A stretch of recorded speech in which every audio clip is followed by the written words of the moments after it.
Hi all, welcome to my channel. இன்னைக்கு நம்ம social and religious reform movements in 19th century பார்க்க போறோம்.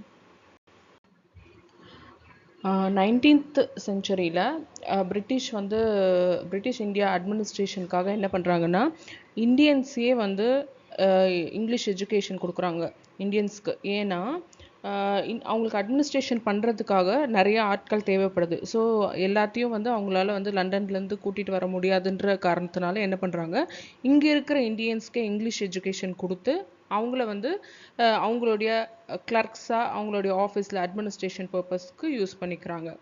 So first இனிஷியலாக வந்து அந்த இந்தியன்ஸ் எல்லாம் வந்து அந்த ஜாப்ஸில் ஒழுங்காக பெர்ஃபார்ம் பண்ணிட்டு இருந்தாலும் போக போக என்ன ஆகிறாங்க, அவங்க வந்து அந்த ரீஃபார்ம் மூமெண்ட்ஸ் இந்தியாவில் கொண்டு வரதுக்கு அவங்க தான் காரணமாக இருந்திருக்காங்க. இங்கிலீஷோட பிரிட்டிஷோட மெயின் ரீசன் எதுக்காக இந்த மாதிரி இங்கிலீஷ் எஜுகேஷன் இம்ப்ளிமெண்ட் பண்ணுறாங்கன்னா, ஒரு Indian by birth and English by thought அந்த மாதிரி ஒரு அந்த மாதிரி ஒரு குரூப் ஆஃப் பீப்புளை உருவாக்கி அவங்கள வந்து அவங்களுக்கான பர்பஸ்க்காக யூஸ் பண்ணணும்னு நினைக்கிறாங்க. பட் என்ன ஆகுதுன்னா, இவங்க வந்து நிறைய ரீஃபார்ம்ஸ் வந்து இந்தியாவில் கொண்டு வர ஆரம்பிச்சிடுறாங்க. அவங்களுக்கு வந்து இந்தியன் அண்ட் வெஸ்டர்ன் கல்ச்சர் ரெண்டுமே ஹார்மனைஸ் பண்ணி அவங்களால வந்து அவங்களுடைய கல்ச்சரையும் விட்டு கொடுக்க முடியல. அதே சமயம் அவங்களுக்கு வந்து தெரியுது அவங்களுடைய கல்ச்சரோ இல்லை அவங்களுடைய சொசைட்டியில் என்னென்ன evils, for example sati, female infanticide, child marriage, இதெல்லாம் வந்து தப்புன்னு புரியுது யார், எஜுகேட்டட் இந்தியன்ஸ்க்கு. ஸோ அவங்கெல்லாம் என்ன பண்ணுறாங்க, அதுக்கு எதிராக வந்து ரீஃபார்ம்ஸ் கொண்டு வராங்க. ஸோ அந்த மாதிரி ரீஃபார்ம்ஸ் தான் இந்த சாப்டரில் நம்ம பார்க்க போகிறோம். ஸோ அந்த ரீஃபார்ம்ஸை ரெண்டு வகையாக பிரிச்சிருக்கலாம். எப்படின்னா, ரீஃபார்மிஸ்ட் மூமெண்ட்ஸ் லைக் பிரம்ம சமாஜ், பிரார்த்தன சமாஜ், அலிகாக் மூமெண்ட், இந்த மாதிரி. இன்னொன்று வந்து ரீவைவலிஸ்ட் மூமெண்ட் லைக் ஆரிய சமாஜ், ராமகிருஷ்ணா மிஷன், தியோபந்த் மூமெண்ட். அது மட்டும் இல்லாமல் சொசைட்டியில் ஒரு அப்ரெசிவ் ஸ்ட்ரக்சர் இருக்கும். டிப்ரெஸ்டு கிளாஸு அவங்களுக்கான அவங்களுக்கு எந்த ஒரு இப்போ அவங்கெல்லாம் டிப்ரெஸ்ட் கிளாஸ் பீப்புளுக்கு ப்ராப்பர் எஜுகேஷனோ இல்லை ஆக்சஸ் டு பப்ளிக் பிளேஸ் அதெல்லாம் இல்லாமல் இருக்கும். ஸோ அதை எதிர்த்தும் வந்து ஒரு குரூப் ஆஃப் ரீஃபார்மிஸ்ட் போராடி இருப்பாங்க. சொல்லணுன்னா ஜோதிபாய் பூலே இன் பூனே, அதே மாதிரி நாராயணகுரு ஐயங்காளி இன் கேரளா, அப்புறம் ராமலிங்க அடிகள், அயோத்திதாசர் ஆஃப் தமிழ்நாடு, இவங்களாம் அதில் வந்து நிறைய வந்து ஸ்டெப்ஸ் எடுத்திருப்பாங்க. ஸோ இதெல்லாம் தான் இந்த சாப்டரில் நம்ம வந்து ஒன் பை ஒன்னாக பார்க்க போகிறோம். ஃபஸ்ட்டு நம்ம பார்க்க போகிறது வந்து பிரம்ம சமாஜ். நமக்கு தெரியும் பிரம்ம சமாஜ் வந்து யார் ஃபவுண்டர் ஆஃப் பிரம்ம சமாஜஸ் ராஜாராம் மோகன் ராய். ராஜாராம் மோகன் ராய்ன்றவர் வந்து அவர் தான் வந்து ஏர்லியஸ்ட் ரீஃபார்மர் ஆஃப் இந்தியா. அவர் தான் ஃபஸ்ட்டு அந்த ரீஃபார்ம் மூமெண்ட்ஸ் எல்லாம் இந்தியாவில் வந்து கொண்டு வந்திருப்பார். He is a great scholar. அவருக்கு வந்து சான்ஸ்கிரிட், அரப், பெர்ஷியன், இங்கிலீஷ் அந்த மாதிரி நிறைய லாங்குவேஜ் தெரியும். பேசிக்லி அவர் வந்து ஒரு பெங்காலி. அவருக்கு வந்து இந்த மீனிங்லெஸ் ரிலீஜியஸ் செரிமனிஸ், நிறைய செரிமனிஸ் இந்தியாவில் வந்து அப்போ இருந்தது, இப்பயும் இருக்குது. அந்த மாதிரி இந்த மீனிங்லெஸ் செரிமனிஸ் எல்லாம் வந்து அவர் வந்து அப்போஸ் பண்ணார். அவர் என்ன சொல்கிறாருன்னா, நான் வந்து இங்கிலீஷ் கல்ச்சரை பார்த்து சொல்லலை, நம்மளுடைய உபனிஷாட்ஸ்லேயே வந்து சொல்லியிருக்காங்க. மோனோதீசம், ஆன்டி ஐடியலிட்ரி பற்றி சொல்லியிருக்காங்க. ஏன்ஷியன் டெக்ஸ்ட் ஆஃப் ஹிந்துஸில் வந்து ஒரே ஒரு இறைவன் அந்த கான்செப்ட், அதே மாதிரி உருவ வழிபாடு எல்லாம் எதிர்த்தார் இவர். அதே மாதிரி உபனிஷாத்ஸ்லேயும் அதே தான் மென்ஷன் பண்ணியிருக்காங்க, உருவ வழிபாடெல்லாம் இல்லை, அதே மாதிரி ஒரே ஒரு கடவுள் தான் இருந்தாங்கன்றதை மென்ஷன் பண்ணியிருக்காங்கன்னு சொல்லிட்டு அவர் வந்து சொல்லுவார். அதே மாதிரி சொசைட்டியில் இருந்த ஈவில்ஸ் லைக் சத்தி, சைல்ட் மேரேஜ், பாலிகாமி அதெல்லாம் எதிர்த்து இவர் போராடினார். விடோஸ் வந்து ரீமேரேஜ் பண்ணணுன்றதையும் அட்வொகேட் பண்ணார். ஸோ இவரோட இன்ஃப்ளூயன்ஸ்னால இவர் வந்து ஒரு கீ ரோல் ப்ளே பண்ணியிருப்பார். எதுக்காகனா, அபாலிஷன் ஆஃப் சத்தி. அவருடைய அவர் எடுத்த முயற்சினால்தான் கவர்னர் ஜெனரல் வில்லியம் பென்டிக் வந்து அபாலிஷன் ஆஃப் சத்தி ஆக்ட் 1829 வந்து பாஸ் பண்ணியிருப்பாங்க. ஸோ இவர் வந்து வேற என்னென்ன பண்ணியிருக்காங்கன்னா, நிறைய ஒரு டெம்பிள் ஓப்பன் பண்ணுறாரு கல்கட்டாவில். அதில் வந்து எந்த இமேஜும் இல்லாத ஒரு இது. பிரம்ம சமாஜ் எக்ஸாக்டாக சொல்லணுன்னா 20th August 1828 தான் வந்து இவர் வந்து ஆரம்பிக்கிறாரு. இது மெயின் இஷ்யூ என்னென்னா, பிரம்ம சமாஜ் வந்து அந்த லோ கிளாஸ் பீப்புள்னு சொல்லியிருப்பாங்க இல்லைங்களா, லோவர் செக்ஷன் ஆஃப் சொசைட்டி, அவங்களெல்லாம் இது வந்து அட்ராக்ட் பண்ணலை. அட் த சேம் டைம் இவர் வந்து நான் இந்தியன் ப்ரொசீஜர்ஸ் ஐ மீன் ரிச்சுவல்ஸ் அதெல்லாம் அப்போஸ் பண்ணதால சில இந்தியன்ஸே வந்து இவருக்கு வந்து அகெயின்ஸ்டாக சொல்கிறாரு, இதெல்லாம் வந்து ஃபாலோ பண்ண கூடாதுன்னு சொல்கிறாங்கன்ட்டு அந்த மாதிரி இஷ்யூஸ் எல்லாம் இவர் வந்து ஃபேஸ் பண்ணியிருப்பார். அடுத்து நம்ம பார்க்க போகிறது என்ன யாரை பற்றினா மகரிஷி தேபேந்திரநாத் தாகூரை பற்றி. தேபேந்திரநாத் தாகூர் வந்து ரவீந்திரநாத் தாகூரோட அப்பா. அவர் தான் வந்து பிரம்ம சமாஜை ராஜாராம் மோகன் ராய் இறந்ததுக்கப்புறம் 1833க்கு அப்புறம் வழி நடத்தி செஞ்சுருப்பார். அவர் வந்து ஒரு 4 ஆர்டிகல்ஸ் ஆஃப் ஃபெய்த் பற்றி சொல்லியிருப்பார். ஒரே ஒரு கடவுள் தான் இருக்காங்க, அவர் தான் சுப்ரீம் பீயிங், அந்த மாதிரியெல்லாம் மென்ஷன் பண்ணியிருப்பார். அடுத்து வந்து கேஷப் சந்திர சென். கேஷப் சந்திர சென் வந்து எப்போ ஜாயின் பண்ணுவார்னா பிரம்ம சமாஜில் 1857 ஜாயின் பண்ணுவார். அப்புறம் 1866 ஒரு ஸ்ப்ளிட் நடக்கும். ஸ்ப்ளிட் நடக்கிறப்ப கேஷப் சந்திர சென் தனியாக போயிட்டு பிரம்ம சமாஜ் ஆஃப் இந்தியான்ற ஒரு ஆர்கனைசேஷனை ஃபார்ம் பண்ணுவார். அப்போ இத்தனை நாள் இருந்த பிரம்ம சமாஜ்க்கு ஆதி பிரம்ம சமாஜ்னு நேம் வந்துடும். ஸோ கேஷப் சந்திர சென்னுக்கு வந்து ஒரு பொண்ணு இருப்பாங்க. அவங்க 14 இயர்ஸாக இருக்கும்போது என்ன பண்ணிடுவாங்க, இந்தியன் பிரின்ஸுக்கு கல்யாணம் பண்ணி கொடுத்துருவாங்க. பட் அதுவே வந்து அந்த அந்த ஆர்கனைசேஷனோட ரூலுக்கு அகெயின்ஸ்டாக, ஏன்னா அவங்களே வந்து சைல்டு மேரேஜுக்கு அகெயின்ஸ்டாக போராடிட்டு இருப்பாங்க. பட் அதோட தலைவரே வந்து அவங்க பொண்ணை வந்து சைல்டு மேரேஜ் பண்ணதுனால என்ன பண்ணுவாங்க, நிறைய பேர் வந்து அந்த ஆர்கனைசேஷன்லேருந்து தனியாக போயிட்டு புதுசாக ஒரு ஆர்கனைசேஷன் சாதாரண சமாஜ் அப்படின்னு ஆரம்பிப்பாங்க.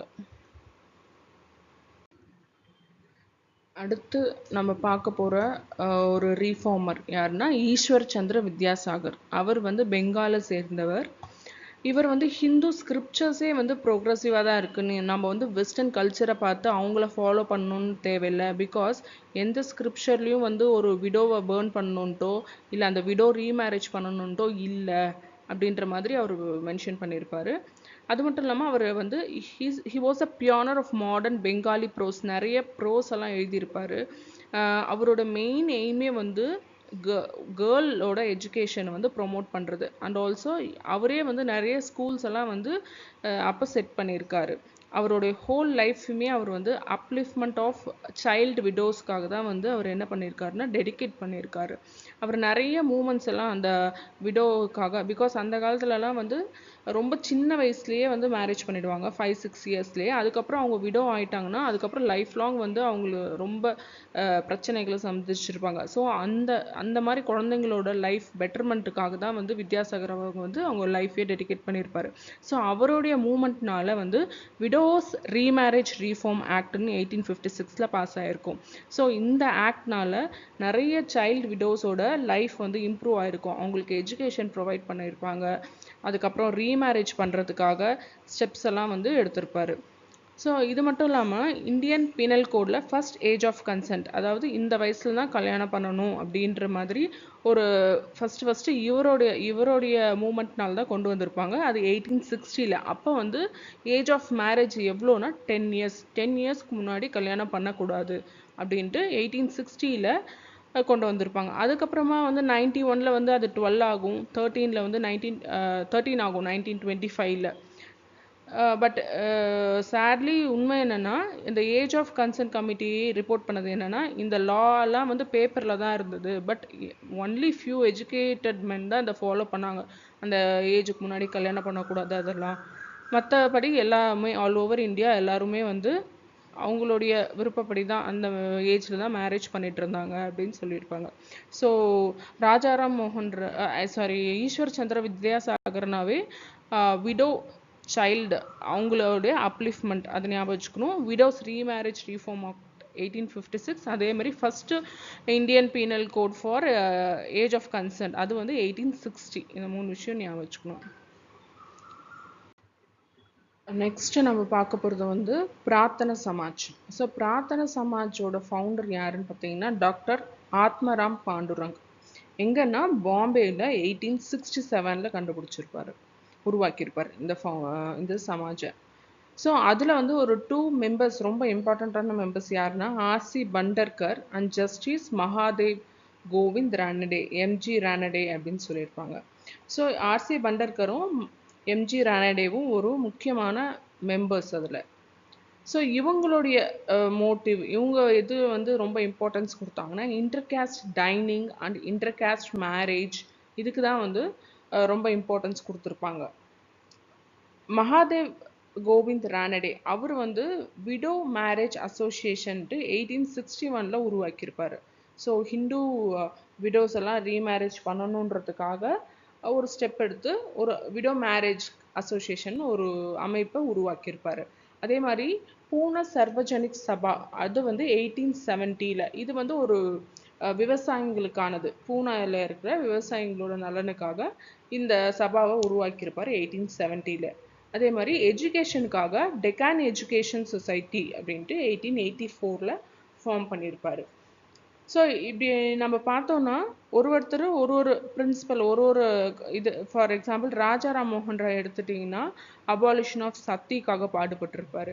கேஷப் சந்திரசேன் அந்த பிரம்ம சமாஜ் ஆஃப் இந்தியாவில் இருக்கவங்க வந்து சைல்டு மேரேஜ்க்கு அகெயின்ஸ்டாக இருந்திருப்பாங்க. ஈஸ்வர் சந்திர வித்யாசாகர்னு பார்த்தீங்கன்னா அவர் வந்து விடோ ரீமேரேஜ்க்காக, அப்புறம் அவரனால விடோ ரீமேரேஜ் ரீஃபார்ம் ஆக்ட் அதெல்லாம் வந்திருக்கும். இதே ஆத்மாரங் பாண்டுரங்னா அவங்க வந்து இன்டர்காஸ்ட் மேரேஜை வந்து ப்ரொமோட் பண்ணியிருப்பாங்க. ஸோ இதுதான் வந்து மெயினாக நடந்த ரீஃபார்ம் மூமெண்ட்ஸ்.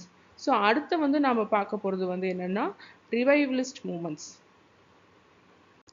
நெக்ஸ்ட் வந்து ஹிந்து ரிவைவலிசம். ரிவைவலிசம்னா புத்தெழுச்சி, சமய புத்தெழுச்சி இல்லைன்னா சமய மீட்டெடுப்பு, ஹிந்து ரிலிஜனை மீட்டெடுக்கிறது. ஸோ அதை பற்றி பார்க்க போகிறோம். அதில் வந்து நம்ம ஃபஸ்ட்டு வர்றது வந்து என்னென்னா ஆரிய சமாஜ்.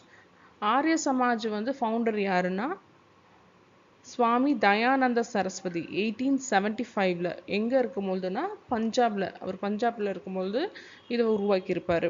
அவர் வந்து ஒரு புக்கு எழுதியிருப்பார் சத்யார்த்த பிரகாஷ்ன்ட்டு. ஸோ அந்த புக்கில் வந்து அவரோட ஐடியாஸ் எல்லாமே வந்து ப்ரீச் பண்ணியிருப்பார். அவரும் வந்து இந்த child marriage, widow prohibition of widow remarriage இது எல்லாத்தையும் வந்து அகெயின்ஸ்டாக தான் இருப்பார். அவரும் வந்து ஒரே ஒரு கடவுள், ஒரே ஒரு சுப்ரீம் பீயிங் தான் இருக்கார். அப்புறம் சிலை வழிபாடெல்லாம் ஒத்துக்க மாட்டார். அதே மாதிரி பிராமினோட டாமினேஷன் எல்லா ரிச்சுவல் சோஷியல் ப்ராக்டிஸ்லையும் வந்து பிராமின் டாமினேட் பண்ணுறதையும் அவர் எதிர்த்திருப்பார். ஸோ அவரோட ஒரு ஃபேமஸான கோட் வந்து என்னென்னா கோ பேக் டு வேதாஸ், வேதங்கள்லே வந்து எல்லாமே இருக்குது, நம்ம அதை ஃபாலோ பண்ணாவே வந்து கரெக்டாக வாழலான்ட்டு சொல்லியிருப்பார். ஸோ கோ பேக் டு வேதாஸ்ன்றது தான் வந்து அவருடைய மோட்டோவாக இருந்தது. அப்புறம் ஒரு மூமெண்ட் சுத்தி மூமெண்ட்டுன்னு ஒன்று அவர் உருவாக்கியிருப்பார். என்னென்னா பிரிட்டிஷ் பீரியடில் நிறைய பேர் கிறிஸ்டியன்ஸாக கன்வெர்டர் ஆகிருப்பாங்க. அதே மாதிரி நிறைய பேர் வந்து அதுக்கு முன்னாடியே வந்து ஹிந்துஸாக இருந்த முஸ்லீமாக மாறி இருப்பாங்க சுல்தான் அந்த பீரியட்லலாம். ஸோ அவங்களெல்லாம் மறுபடியும் வந்து ஹிந்துஸாக மாற்றுற மூமெண்ட் தான் வந்து இந்த சுத்தி மூமெண்ட். ஸோ இதை வந்து இவர் ப்ராக்டிஸ் பண்ணியிருப்பார். இவரோட ப்ரைமரி அச்சீவ்மெண்ட்டுன்னு சொல்லணும்னா அந்த எஜுகேஷனை வந்து ஸ்ப்ரெட் பண்ணியிருப்பார். கிட்டத்தட்ட இப்போவும் வந்து அவர் ஸ்டார்ட் பண்ண ஸ்கூல்ஸ் தயானந்தா ஆங்கிலோ வேதிக் ஸ்கூல்ஸ்ன்னு சொல்கிற டிஏபி ஸ்கூல்ஸ் வந்து இப்பயுமே வந்து ரொம்ப ஃபேமஸாக இருக்குது. ஸோ அவங்க வந்து வெஸ்டர்ன் எஜுகேஷன் அண்ட் ஆல்சோ வேதிக் ரெண்டுமே வந்து மிக்ஸ் பண்ணி ப்ரீச் பண்ணாங்க. ஸோ அது வந்து ஒரு அவருடைய அச்சீவ்மெண்ட்டுன்னு சொல்லலாம். ராமகிருஷ்ண பரமஹம்சா இவர் வந்து தக்ஷிணேஸ்வரன்ற ஒரு கோயில் கொல்கட்டா பக்கத்தில் இருக்கும். அந்த கோயிலில் ஒரு பூசாரியாக தான் இருந்திருப்பார். பஜன் பாடிட்டு காளி மாதாவை கும்பிட்டுட்டு இருப்பார். அப்பப்போ வந்து சில ப்ரீச்சிங்ஸ் அதெல்லாம் பண்ணுவார். ஸோ அவர் ப்ராக்டிஸ் பண்ணது அவர் என்ன சொல்வார்னா ஜீவா இஸ் சிவா, அதாவது எல்லா லிவிங் பீயிங்ஸுமே கடவுள் தான். Service for man is considered as service for God. மனிதர்களுக்கு சேவை செஞ்சால் அது கடவுளுக்கு செய்கிற சேவை. இது வந்து ரொம்ப ஃபேமஸான அவருடைய கொள்கையும் கூட. ஸோ இது வந்து இந்த மாதிரி நிறைய ப்ரீச்சிங்ஸ் அதெல்லாம் பண்ணும்போது அவர் வந்து நிறைய யூத் ஈவன் எஜுகேட்டட் யூத் எல்லாருமே இவரோட ப்ரீச்சிங்ஸ்க்கு அட்ராக்ட் ஆகிடுவாங்க. அதில் ஒருத்தர் தான் சுவாமி விவேகானந்தா. இவர் வந்து 1886 இறந்ததுக்கப்புறம் இவங்களுடைய சீடர்கள்லாம் சேர்ந்து என்ன பண்ணுவாங்கன்னா ஒரு கம்யூனிட்டி மாதிரி ஃபார்ம் பண்ணுவாங்க. அதுதான் வந்து Ramakrishna mission. So Ramakrishna mission இந்த ஃபார்ம் பண்ணுறதுக்கு ஒரு முக்கியமான பங்கு யார் வகிச்சிருப்பாங்கன்னா விவேகானந்தர், சுவாமி விவேகானந்தா. ஸோ இவங்க வந்து அந்த கிறிஸ்டியன் மிஷனரிஸ்லாம் அந்த டைமில் ரொம்ப ஃபேமஸாக இருந்திருக்கும். ஸோ அந்த ஸ்ட்ரக்சரையே ஃபாலோ பண்ணி ராமகிருஷ்ணா மிஷன் சொல்லிட்டு பேலூர் மத் அங்கே வந்து ஃபார்ம் பண்ணியிருப்பாங்க. ஸோ அவங்க வந்து ரிலீஜியஸ் ஆக்டிவிட்டிக்காக மட்டும் இந்த மிஷனை வந்து ஆரம்பிச்சிருக்க மாட்டாங்க. நிறைய சோஷியல் ஆக்டிவிட்டிஸ் செய்வாங்க. ஃபார் எக்ஸாம்பிள் எஜுகேஷன் ஸ்கூல்ஸ் எல்லாம் ஃப்ரீ ஸ்கூல்ஸ் எல்லாம் ஓப்பன் பண்ணுவாங்க. அதே மாதிரி ஹெல்த் கேர் கொடுப்பாங்க. தேவைப்படுறவங்களுக்கு வந்து medical facilities, free medical facilities. அதே மாதிரி ஏதாவது ஒரு கெலாமிட்டிஸ் டைமில் வந்து ரிலீஃப்காகவும் இது வந்து ராமகிருஷ்ணா மிஷனை வந்து யூஸ் பண்ணாங்க. இதெல்லாம் செஞ்சாங்க. சுவாமி விவேகானந்தர். அவருடைய இயற்பெயர் வந்து என்னன்னா நரேந்திரநாத் தத்தா அப்படின்னு சொல்றது. இவர் தான் வந்து ஒரு prime follower of Ramakrishna Paramahamsa. இவர் வந்து ராமகிருஷ்ணாவோட மெசேஜ், அவருடைய ப்ரீச்சஸ் அதெல்லாமே வந்து எல்லார்கிட்டயும் எடுத்துட்டு போகணும் அப்படின்னு நினச்சிருப்பாரு. ஸோ அதனால தான் வந்து அந்த ராமகிருஷ்ணா மிஷன் ஃபார்ம் பண்ணியிருப்பாரு. அது மட்டும் இல்லாமல் நிறைய இளைஞர்களை வந்து கூப்பிடுவார். எதுக்காகனா ஹிந்து சொசைட்டியை ரீஜென்ரேட் பண்ணணும் அப்படின்றதுக்காக. அது மட்டும் இல்லாமல் அவங்களுக்கு செல்ஃப் கான்ஃபிடென்ஸ் பூஸ்ட் பண்ணுற மாதிரி நிறைய ஐடியாஸ் வந்து ப்ரீச் பண்ணியிருப்பார். இவர் எப்போ ரொம்ப ஃபேமஸ் ஆவார்னா ஹிந்துவிசம் பற்றி இவர் வந்து பேசியிருப்பார். எங்கன்னா சிகாகோவில் வேர்ல்ட் காங்கிரஸ் ஆஃப் ரிலீஜன் நடந்திருக்கும் 1893. ஸோ அப்போ வந்து அவர் மை டியர் பிரதர்ஸ் அண்ட் சிஸ்டர்னு ஸ்டார்ட் பண்ணுவார் பேச ஆரம்பிக்கும் போது. ஸோ அது அப்போ வந்து ரொம்ப ஃபேமஸ் ஆகிருப்பார். ஸோ அது வந்து இந்தியாவோட என்ன சொல்கிறது கல்ச்சர், இந்தியாவுடைய பிரதர்ஹுட் அதை காட்டுதுன்னு சொல்லிட்டு அப்போ வந்து ரொம்ப ஃபேமஸாக பேசப்பட்டிருப்பார். பட் இங்கே இருந்த ஆர்த்தடாக்ஸ் இந்துஸ் எல்லாம் வந்து இவரை கண்டம் பண்ணியிருப்பாங்க. ஐ மீன் அப்போஸ் பண்ணியிருப்பாங்க. எதுக்காகன்னா லோவர் கிளாஸ் பீப்புளையும் வந்து ரிச்சுவல்ஸ் எல்லாம் செய்யறதுக்காக நீங்கள் என்கேஜ் பண்ணுறீங்க, பூஜை பண்ணுறதுக்கெல்லாம் அவங்கள வச்சு பண்ணுறீங்க. ஸோ அந்த மாதிரி ப்ராக்டிஸ் எல்லாம் இங்கே இருக்கிற ஹிந்துஸ், ஆர்த்தடாக்ஸ் ஹிந்துஸ் வந்து அப்போஸ் பண்ணியிருப்பாங்க. இவருடைய ஐடியாஸ் படி நிறைய யூத்ஸ் எல்லாம் வந்து என்ன பண்ணுவாங்கன்னா நேஷ்னல் ஸ்ட்ரகுள் அப்போல்லாம் Swadeshi movement, partition of Bengal அப்போ நடந்த ஸ்வதேசி மூமெண்ட்டில் நிறைய யூத் வந்து பார்ட்டிசிபேட் பண்ணுறதுக்கு மெயின் ரீசன் சுவாமி விவேகானந்தர் தான். நெக்ஸ்ட் வந்து theosophical society. So founder of theosophical society யாருன்னா மேடம் ஹெச்பி பிளாவட்ஸ்கை, அப்புறம் கர்னல் ஹெச்எஸ் ஆல்காட். இவங்க வந்து எங்கே கண்டுபிடிச்சிருக்காங்கன்னா யூஎஸ்ஏல 1875. அப்புறம் later it was shifted to Adyar in Chennai. அப்போ அது வந்து எந்த இயர்னா 1886. ஸோ 75ல் ஃபஸ்ட்டு யூஎஸ்ஏல ஃபார்ம் பண்ணுறாங்க, அப்புறம் 86ல் அடையாரில் வருது, ஷிஃப்ட் பண்ணுறாங்க. ஸோ அந்த தியோசபிக்கல் சொசைட்டி மெயினாக வந்து என்ன பண்ணுறாங்கன்னா ஹிந்துவோட கிளாசிக்ஸ், உபனிஷாத்ஸ், அப்புறம் பகவத்கீதா அதெல்லாம் படித்து அதுலேருந்து ஐடியாஸை எடுத்துக்கணும்னு நினைக்கிறாங்க. மற்ற இதுலலாம் வந்து இந்தியன்ஸ் எல்லாம் வந்து வெஸ்டர்ன் கல்ச்சரை நோக்கி போகும்போது தியோசபிக்கல் மூவ்மெண்ட் மூலிமா யூஎஸில் இருக்கிற அவங்க வந்து ஹிந்து கிளாசிக்ஸில் இன்ட்ரெஸ்ட் காட்டினாங்க. ஸோ இது அது மட்டும் இல்லாமல் ஹிந்து மட்டும் இல்லாமல் it played a important role in revival of Buddhism. ஓகேவா? அண்ட் ஆல்சோ இந்த மாதிரி ஆக்ஷன்னால ஹிந்துஸ்க்கு வந்து எஜுகேட்டட் இந்தியன்ஸ்க்கு வந்து ரொம்ப பெருமையாக இருந்தது அவங்களுடைய ட்ரெடிஷன் கல்ச்சரை நினச்சி. அப்புறமா ஆனி பெசன்ட்ன்றவங்க வந்து ஹெச்எஸ் ஆல்காட் அவங்க இறந்ததுக்கு அப்புறமா இவங்க வந்து அவங்களோட பிரசிடெண்ட்டாக ஆகிறாங்க தியோசபிக்கல் சொசைட்டியில். அவர் வந்து அவங்க இந்தியாவில் அடையாரில் இருக்கும்பொழுது ஹோம் ரூல் லீக் ஃபார்ம் பண்ணியிருப்பாங்க. இந்தியன் பாலிட்டிக்ஸில் வந்து ரொம்ப இன்ட்ரெஸ்ட் காட்டி ஐஎன்சி இந்தியன் நேஷனல் காங்கிரஸ்லேயும் ஒரு மெம்பராக இருந்திருப்பாங்க. ஸோ ஆனி பெசன்ட் வந்து யூஸ்வலாக அயர்லாண்டில் இருந்த ரூல் பேஸ் பண்ணி தான் இந்த ஹோம் ரூல் லீகை வந்து இந்தியாவில் ஃபார்ம் பண்ணியிருப்பாங்க. இவங்களுடைய ஐடியாஸ் எல்லாம் இவங்க வந்து நியூஸ் பேப்பரில் ஸ்ப்ரெட் பண்ணுவாங்க. அந்த நியூஸ் பேப்பர் பேர் வந்து new India and commonweal. Next வந்து ஆன்டி கேஸ்ட் மூமெண்ட்ஸ். இந்த டிப்ரெஸ்டு கிளாஸ் பீப்புள் இருக்காங்க இல்லையா, அவங்களுக்கு நடந்த அநியாயங்களுக்கு எதிராக குரல் கொடுத்தவங்களை பற்றி இப்போ வந்து பார்க்க போகிறோம். ஃபஸ்ட்டு வந்து யாருன்னா ஜோதிபா பூலே. இவர் வந்து 1827 மகாராஷ்டிராவில் பிறந்தவர். அவர் ஃபஸ்ட்டு என்ன பண்ணுறாருன்னா ஒரு ஸ்கூல் அன்டச்சபிள்ஸுக்காகவே தனியாக ஒரு ஸ்கூல் ஆரம்பிக்கிறாரு. எங்கன்னா பூனேயில் 1852. அப்புறமா சத்ய ஷடோக் சமாஜ் ட்ரூத் சீக்கர்ஸ் சொசைட்டின்றது 1870 வந்து அவர் உருவாக்குறாரு. எதுக்காகனா ஒரு நான் பிராமின் பீப்புள் இருக்காங்க இல்லையா, அவங்களுக்குள்ள ஒரு செல்ஃப் ரெஸ்பெக்டை உருவாக்கணும். நீங்கள் வந்து யாருக்கும் விட தாழ்ந்தவங்க இல்லை, எல்லாருமே சமம், அந்த மாதிரி எண்ணத்தை ஃபஸ்ட்டு அவங்களுக்குள்ளே விதைக்கணுன்றதுக்காக இந்த சத்ய ஷடோக் சமாஜ் ட்ரூத் சீக்கர்ஸ் சொசைட்டின்றது 1870 ஃபார்ம் பண்ணியிருப்பாரு. அதே மாதிரி இவரும் சைல்ட் மேரேஜ் அப்போஸ் பண்ணியிருப்பாரு. விடோ ரீமேரேஜை வந்து அட்வொகேட் பண்ணியிருப்பாரு. அவருடைய ஒய்ஃப் சாவித்ரிபாய் பூலே அவர் வந்து டிப்ரெஸ்டு கிளாஸ் உமன் அவங்களுடைய அப்லிஃப்ட்மெண்ட்காகவே அவங்களுடைய லைஃப்பை டிவோட் பண்ணியிருப்பாரு. அவங்க விடோஸ்க்காகவும் ஆர்ஃபன்ஸ்க்காகவும் ஹோம்ஸ் எல்லாம் வந்து ஓப்பன் பண்ணியிருப்பாங்க, ஆர்ஃபனேஜஸ் அதெல்லாம். அவர் வந்து குலம்கிரி அப்படின்ற ஒரு புக்கு எழுதியிருப்பாரு. குலம்கிரின்னா ஸ்லேவரி, அதில் வந்து ரேடிக்கல் ஐடியாஸ் எல்லாம் வந்து ஒன்றா எழுதியிருப்பாரு. அடுத்து வந்து நாராயணகுரு, அவரு வந்து கேரளாவில் பிறந்தவர். அவர் ஒரு போயட், மலையாளத்தில், தமிழ் அண்ட் சான்ஸ்கிரிட்லையும் எழுதுவார். ஸோ இவர் வந்து இவரும் பார்க்குறாரு லோ காஸ்ட் பீப்புள் எவ்வளோ சஃபர் ஆகிறாங்க, அதனால நம்ம வந்து அவங்கள இது பண்ணணுன்ட்டு அவரும் வந்து ஸ்ரீ நாராயண தர்ம பரிபால யோகம் அப்படின்ற ஒரு ஆர்கனைசேஷனை உருவாக்குறாரு. அந்த ஆர்கனைசேஷன் வந்து அப்லிஃப்ட்மெண்ட் ஆஃப் டிப்ரெஸ்ட் கிளாஸ்க்காக. அப்புறம் ஒரு கிராண்ட் டெம்பிள் அருவிபுரம் அப்படின்ற இடத்துல கட்டுறாரு. அது வந்து எல்லாருமே அந்த டெம்பிள்குள்ளே வரலாம் அப்படின்ட்டு, எல்லா டிப்ரெஸ்ட் கிளாஸ் பீப்புளும் வரலாம் உள்ள அப்படின்ற மாதிரி அவர் வந்து அறிவிச்சிருப்பாரு. குமராசன், டாக்டர் பல்பு, அவங்களாம் யாருன்னா ஒரு ரைட்டர்ஸ். ஸோ எல்லாருமே வந்து இவரோட ஐடியாவால் இன்ஃப்ளூயன்ஸ் ஆகி தான் வந்து இந்த மூமெண்ட்டை எடுத்துட்டு போயிருப்பாங்க. அடுத்து ஐயங்காளின்றவங்களும் வந்து திருவனந்தபுரத்துல பிறந்திருப்பாங்க. அவர் வந்து சின்ன வயசுலயே வந்து இவருமே வந்து ஒரு டிஸ்கிரிமினேஷன் எல்லாம் ஃபேஸ் பண்ணியிருப்பாரு.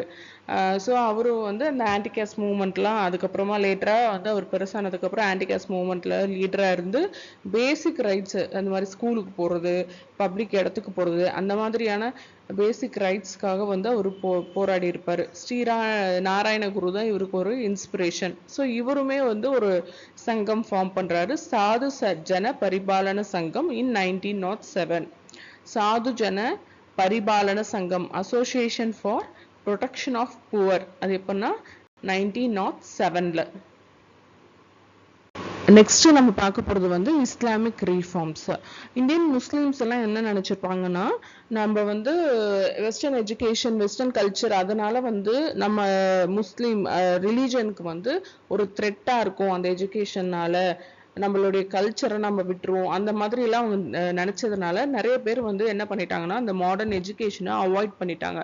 ரொம்ப சிலர் தான் வந்து என்ன பண்ணாங்கன்னா அந்த மாடர்ன் இங்கிலீஷ் எஜுகேஷனை வந்து படிச்சாங்க. ஸோ அதுல ஒருத்தர் தான் வந்து சையத் அகமத் கான். அவர் வந்து டெல்லியில பிறந்தாரு.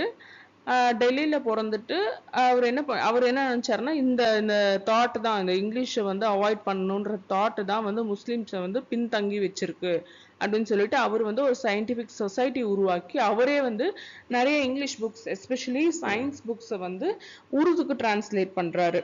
அவர் வந்து ஒரு Aligarh Mohammedan Anglo oriental காலேஜ்னு 1875ல form பண்ணியிருப்பாரு. ஸோ இது வந்து ஒரு மிகப்பெரிய லேண்ட்மார்க்காக இருக்கும் இந்தியன் ஹிஸ்ட்ரி, ஏன்னா இது முஸ்லீம் எஜுகேஷனுக்காக.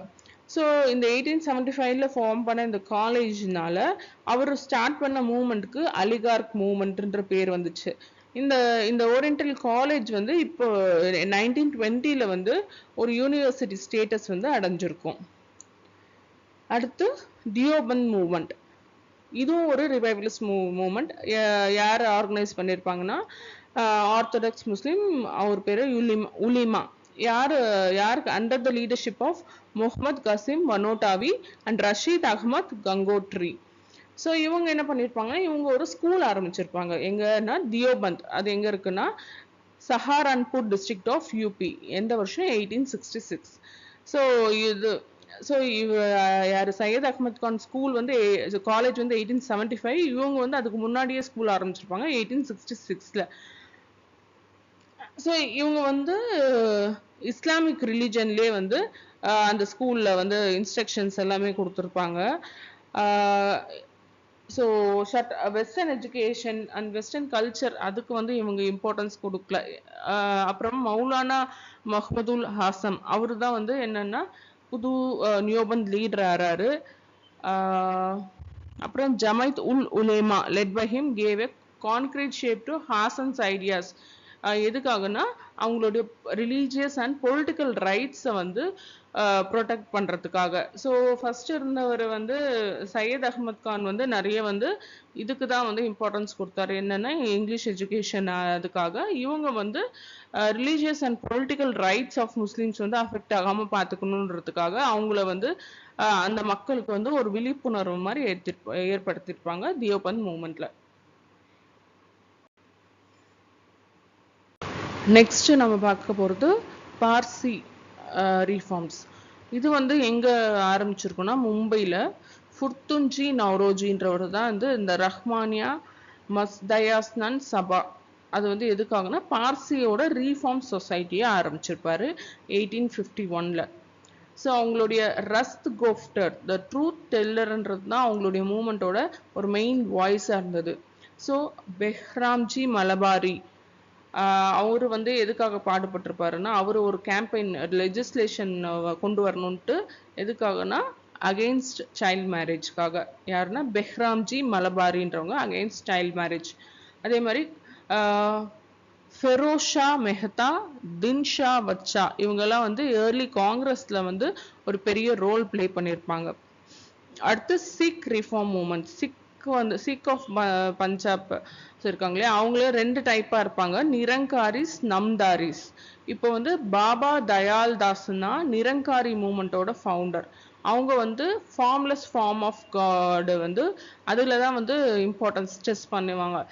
அந்த என்னது ரிச்சுவல்ஸ்லாம் இம்பார்ட்டன்ஸ் கொடுக்க மாட்டாங்க. அப்புறம் அந்த சிலை வழிபாடு அதுக்கெல்லாம் எதுவுமே வந்து இம்பார்ட்டன்ஸ் தரமாட்டாங்க. அவங்களும் வந்து they prohibited the meat eating, liquor consumption. இதுதான் நிரங்காரினா ஃபார்ம்லெஸ் ஃபார்ம் ஆஃப் காடை கும்பிடுறது, மீட்டு லிக்வர் எல்லாம் கன்சியூம் பண்ணாமல் இருக்கிறது. ஸோ இதுதான் நிரங்காரி. அடுத்து நம்தாரியோட ஃபவுண்டர் யாருன்னா பாபா ராம் சிங். இவங்க வந்து அந்த எல்லா சிம்பிள்ஸையும் வேர் பண்ணுவாங்க. சீக்ஸ் எல்லாம் என்னென்ன பண்ணுவாங்களோ அதெல்லாம் பண்ணுவாங்க, எக்ஸப்ட் அந்த கிர்பான் அது மட்டும் அவன் அணிய மாட்டாங்க. ஆனால் பாபா ராம் சிங் வந்து லத்தி கேரி பண்ணணுன்றத வந்து இன்சிஸ்ட் பண்ணியிருப்பாங்க. அதே மாதிரி இவங்க வந்து men and women gender equality consider பண்ணாங்க. அப்புறமா விடோ ரீமேரேஜ் அக்செப்ட் பண்ணாங்க. சைல்ட் மேரேஜ் அப்புறம் டவுரி அதெல்லாமே ப்ராஹிபிட் பண்ணாங்க. So Arya Samaj, Christian missionaries அந்த மாதிரி இவங்களுமே வந்து ஒரு ஆர்கனைசேஷன் வந்து உருவாக்குறாங்க, சிங் சபா ஆஃப் அம்ரிஸ்டர் அப்படின்றது. அது எதுக்காகனா to restore the purity of Sikhism. அப்புறம் கல்சா காலேஜ், அப்புறம் அகாலி மூமெண்ட் இதெல்லாம் வந்து இவங்களுடைய பார்ட்ல இவங்க பண்ணியிருப்பாங்க, அவங்களுடைய reform as a part of their reform movements. Next social reformers of Tamil Nadu. நம்ம ஃபர்ஸ்ட் வந்து ராமலிங்க சுவாமிகள் ஆர் ராமலிங்க அடிகளார் அவரை பற்றி தான் பார்க்க போகிறோம். அவர் எங்கே பிறந்தாருன்னா மருதூரில் சிதம்பரம் பக்கத்தில் இருக்கிற ஒரு சின்ன வில்லேஜில் பிறந்தாரு. அவங்க அப்பா இறந்ததுக்கப்புறம் அவங்க அண்ணனோட வீட்டுக்கு சென்னைக்கு அந்த ஃபேமிலியும் அப்படியே ஷிஃப்ட் ஆகிடுவாங்க. அப்புறம் அவருக்கு வந்து சின்ன வயசுலேருந்தே வந்து அந்த உயிரினங்கள் மேலே வந்து ஒரு அளவற்ற பற்று இருக்கும். எப்போவுமே பிளான்ஸ் ஆகட்டும் இல்லை சின்ன சின்ன லிவிங் பீயிங்ஸ் எல்லாத்து மாதிரியும். ஸோ அது வந்து ஜீவ காருண்யா அப்படின்னு சொல்லுவாங்க. ஸோ இவர் வந்து சமரச வேத சன்மார்க்க சங்கம் அப்படின்றத 1865 ஃபார்ம் பண்ணியிருப்பாங்க. அது வந்து அப்புறமா வந்து சமரச சுத்த சன்மார்க்க சத்திய சங்கா அப்படின்னு ரீநேம் பண்ணியிருப்பாங்க. அப்படின்னா society for pure truth in universal செல்ஃப்ஹுட். அது மட்டும் இல்லாமல் அவர் வந்து ஒரு பசின்னு வர்றவங்களுக்கு வந்து ஃப்ரீயாக சாப்பாடு கொடுக்கறதுக்காக ஒரு ஃபீடிங் ஹவுஸ் வந்து உருவாக்கியிருப்பார். எங்கன்னா வடலூரில் 1867. இதுக்கு மெயின் காரணம் அப்போது 1866 ஒரு பஞ்சம் ஏற்பட்டிருக்கும் சவுத் இந்தியாவில். ஸோ அதனால் அப்போ வந்து ஆரம்பிச்சுதான். அது 1867 வந்து யார் பசின்னு வந்தாலும் நம்ம வந்து ஃப்ரீயாக சாப்பாடு போடணுன்றதுக்காக அந்த ஃப்ரீ ஃபீடிங் ஹவுஸை வடலூரில் 1867 உருவாக்கியிருப்பார். அப்புறம் அவருடைய பாடல்கள் அதெல்லாம் ஒரு புக்காக தொகுத்து பப்ளிஷ் பண்ணியிருப்பாங்க. அதோட பேர் வந்து திருவருட்பா, சாங் ஆஃப் கிரேஸ்ன்னு சொல்லுவாங்க. அயோத்திதாசர், பண்டிதர் அயோத்திதாசர்ன்றவர் வந்து ஒரு தமிழ் எழுத்தாளர். அது மட்டும் இல்லாமல் அவர் ஒரு சித்தா டாக்டரும் கூட. அவர் பத்திரிகையிலும் எழுதியிருக்காரு, ஒரு பொலிட்டிக்கல் ஆக்டிவிஸ்ட். அந்த மாதிரி பல்வேறு முகம் கொண்டவர். அவர் வந்து சென்னையில பிறந்தாரு. தமிழ், இங்கிலீஷ், சான்ஸ்கிரிட், பாலி என பல்வேறு மொழிகள்ல வந்து ரொம்ப ஃப்ளூயண்டா இருந்திருப்பாரு. ஸோ இவரு மெயினா யாருக்காக பாடுபட்டிருப்பார்னா அன்டச்சபிள்ஸ், அதாவது தீண்டாமையை எதிர்த்து தான் வந்து இவர் போராடி இருப்பாரு. ஸோ ஒரு கேஸ்ட்லெஸ் சொசைட்டியை உருவாக்கணும் அப்படின்றது அவர் ஆசைப்பட்டாரு. அதுக்கு வந்து எஜுகேஷன், படிப்பு தான் வந்து அது ஒரு முக்கிய டூல். அது இருந்தால் தான் வந்து இந்த டிப்ரெஸ்டு கிளாஸ்க்கு ஒரு எம்பவர்மெண்ட் கிடைக்கும் அப்படின்ட்டு நிறைய ஸ்கூல்ஸ் வந்து இவர் தமிழ்நாட்டில் உருவாக்குறாரு அன்டச்சபிள்ஸ்க்காக.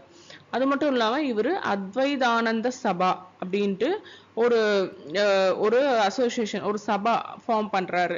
எதுக்காகனா நீங்கள் வந்து கோயில்களுக்குள்ள இந்த அன்டச்சபிள்ஸ் அவங்கள வந்து அனுமதிக்கணும் அப்படின்றதுக்கு எதிர்த்து போராடுற, அதுக்காக எதிர்த்து குரல் கொடுக்கறதுக்காக இந்த அத்வைதானந்த சபான்றதை உருவாக்கியிருப்பாரு.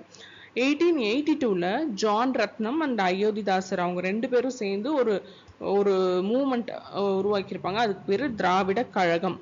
அப்புறமா திராவிட பாண்டியர்னு ஒரு மேகசினை 1885ல லான்ச் பண்ணியிருப்பாங்க. இவர் வந்து திராவிட மகாஜன சபாவை 1891ல உருவாக்கியிருப்பாரு. ஃபர்ஸ்ட் கான்ஃபரன்ஸ் ஆஃப் அசோசியேஷனும் ஆர்கனைஸ் பண்ணியிருப்பாரு. எங்கன்னா நீல்கிரிஸ்ல. அவர் வந்து இந்த ஹிந்து தர்ம முறை, அந்த ஹிந்து தர்மால வந்து இந்த மாதிரி கேஸ்ட் பிரிவு இருக்கிறது அதெல்லாம் வந்து அவருக்கு ரொம்ப இதுவா இருக்கு, கஷ்டமா இருக்கு. ஸோ அவர் என்ன பண்றாருன்னா தியோசபிக்கல் ஆர்கனைசர் ஹெச்எஸ் ஆல்காட்டால கவரப்பட்டு அவர் ஒரு ஐடியாஸ் எல்லாம் இவருக்கு பிடிச்சி இவர் வந்து 1898ல புத்திசத்துக்கு சேஞ்ச் ஆயிடுறாரு. ஸோ புத்திசம் அன்டச்சபிள்ஸ்க்கு வந்து புத்திசத்துக்கு இருந்தால் மரியாதையாக இருக்கலான்ற ஒரு தாட்டும் அவருக்கு இருக்கு. அதனால வந்து அவர் புத்திசத்துக்கு மாறிடுறாரு. அதே மாதிரி சாக்கா புத்திஸ்ட் சொசைட்டி அப்படின்றத 1898ல மெட்ராஸ்ல உருவாக்குறாரு. அவர் வந்து ஒரு வீக்லி ஜேர்னல் ஒன்று நடத்தியிருப்பாரு. அது பேர் வந்து ஒரு பைசா தமிழன் 1907ல. ஸோ இதுதான் வந்து நம்ம இன்னைக்கு பார்த்தது வந்து ரீஃபார்ம்ஸ், அப்புறம் ரிவைவல் மூமெண்ட்ஸ், இதெல்லாம் வந்து 19th செஞ்சுரியில நடந்தது. ஸோ இதனால வந்து மக்களுக்காக வந்து எந்த தலைவர்கள் பாடுபட்டார்கள், அவங்களுடைய அப்லிஃப்ட்மெண்ட்காக பாடுபட்டாங்க, அதெல்லாம் வந்து இந்த சாப்டர்ல நம்ம பார்த்துருக்கோம்.